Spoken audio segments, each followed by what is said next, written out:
and welcome to our module, Selling Your Product. My name is Heather Heath, and I am the UW host for this challenge. At this point, you should have taken some time to identify problems, talk to potential customers to understand how they experience the problem, identified solutions with a strong value proposition, and identified your target market and competition. Now it's time to learn how to sell your product, service, technology, or social enterprise. Sales are what you do when you are in front of your customers. Entrepreneurs can take lots of different approaches when selling their ideas to customers. For instance, for each of your clients, you can make a few different prototypes of your product or service, then your clients can choose which option they like best.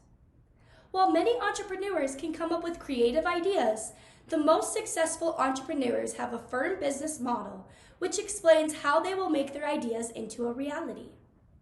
It's all about having optimism, which means being confident in your ability to innovate and your potential for making an impact on your community or to Wyoming. And remember, part of being an entrepreneur is learning from your mistakes. Every time you have to course correct is an opportunity to improve your product. Celebrate. Business models help entrepreneurs organize the information that they have collected about their product or service. This model can include why your product is unique, who your customers are, how you will reach your customers, what resources you'll need, and how much money it will cost to make your product. Your revenue model outlines how you will make money and impacts all areas of your business: your brand, sales, operations, and finance. To identify what type of revenue model you will use, ask yourself these questions to get started. Are your products sold through a subscription? Is there only a one-time fee for your product or service? Do you sell your products under contract? For instance, a transaction revenue model is used for one-time sales of your product. An example of a business that uses a transaction model would be a clothing store, like American Eagle. Or you could have a recurring revenue model, which is where your customer pays for access to a product or service in installments, usually monthly or yearly. An example of a recurring revenue model would be a music platform, such as Spotify, where you pay a monthly fee to use the service. To understand the different revenue models you could use, we have included a worksheet that shares the pros and cons and an example of each. When pricing your product or service, take into account the expenses for the product or service, the time it took to produce it, what your customers said they'd be willing to pay, and what your competition is charging. Let's hear from Alicia Bretzman with Piney Island Native Plants and Sara von Krosigk with Hatch and Handle about their businesses and how they sell their products.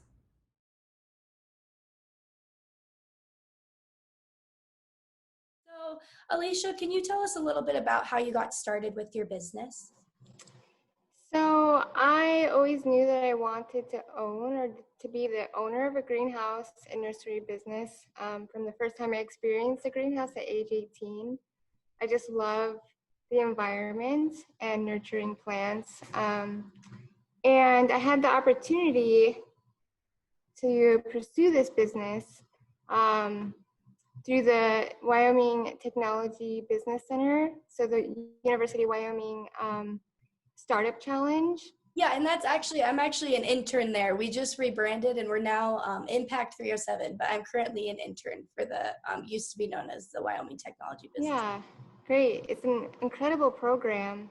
So I, talked to a potential graduate master's degree advisor and just, expressed to them my interest in starting a native plant greenhouse and nursery business here in Sheridan, Wyoming, and they directed me to that University of Wyoming Startup Challenge and just kind of pursued the business idea with them, alongside Scott Rendell, having that expert business advising during the market research side of it.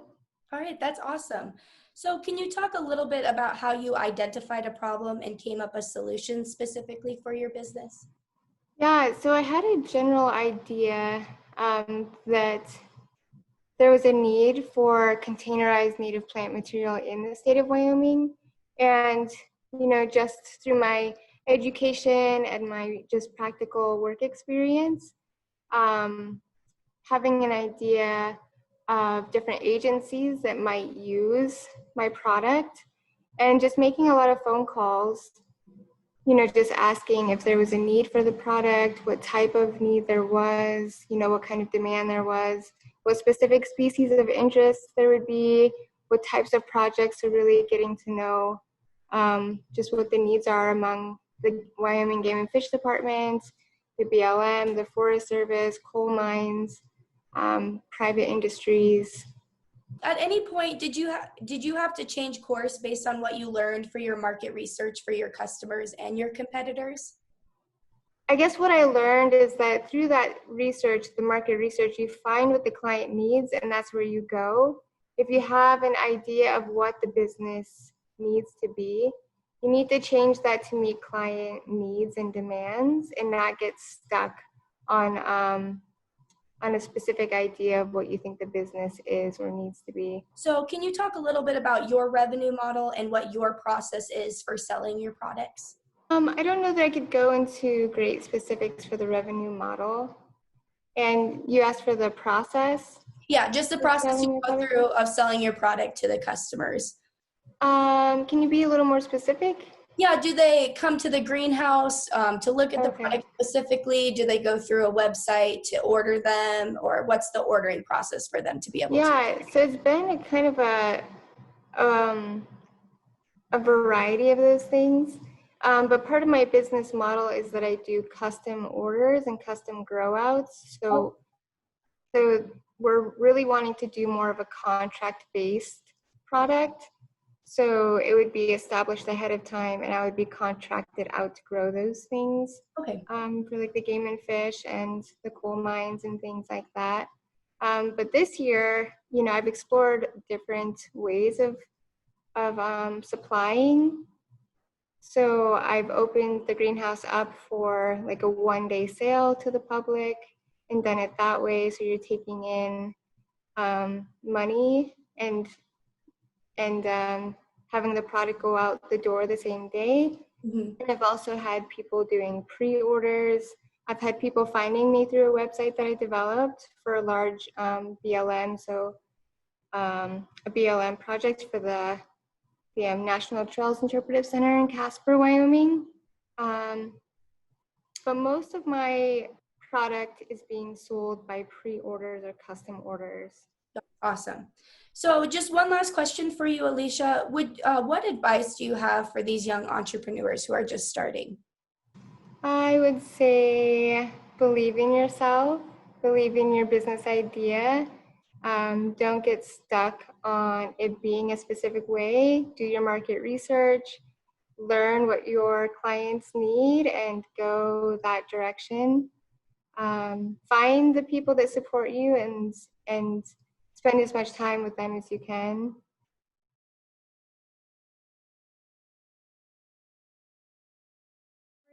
So Sara, can you tell us a little bit about how you got started?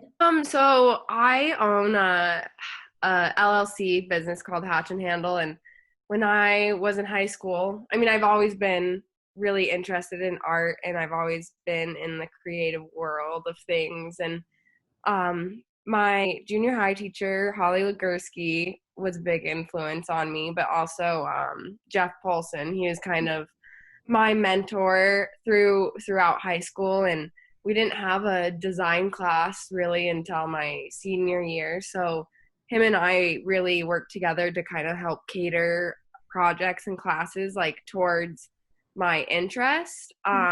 What really like first sparked me on to graphic design was being in stores and seeing packaging and like, oh, someone had to design this. Yeah. So that's kind of like where I started with things. And because I had Jeff Polson with me and I'd taken all of his classes, we really just worked to gear a class towards my needs, which was cool to see teachers doing that for you.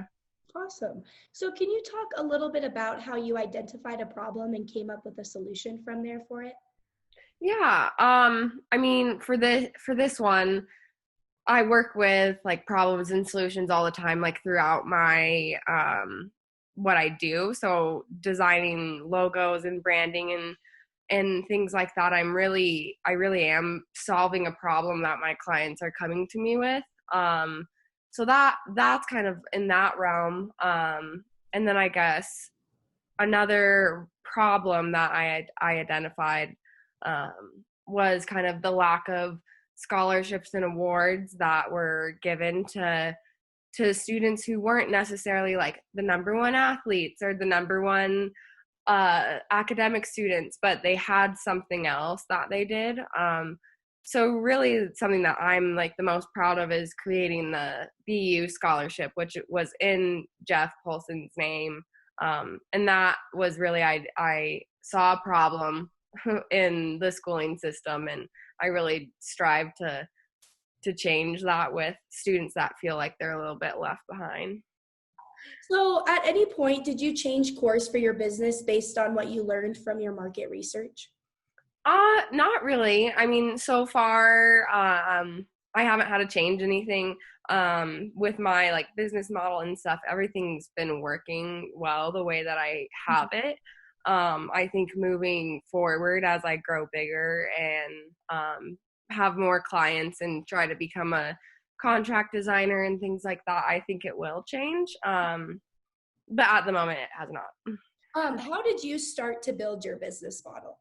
So I started to build my business model mostly through my schooling. So I started my business in 2015, but I didn't really start developing the model until I got to college. And there's classes that are geared to help you prepare for things like that. So now our classes help me develop like a proposal template, my invoice, a project brief, kind of all of that stuff, which I did have an idea, but school really did help me figure out this, okay, this is what you need and this is what you don't need. Gotcha. So what would you say your process of selling your service to your customers would be? So right now, most of my clients are referred clients. I work a lot with people in Sheridan. But typically, besides like the referral part and how I get clients, my process of working with them would be I'd send out my proposal and the project brief, and we work together on developing 3 to 5 iterations of their logo, and then after they have chosen one, we'll do a couple rounds of revision. But communication is such a big thing on the entrepreneurial world, and especially with design.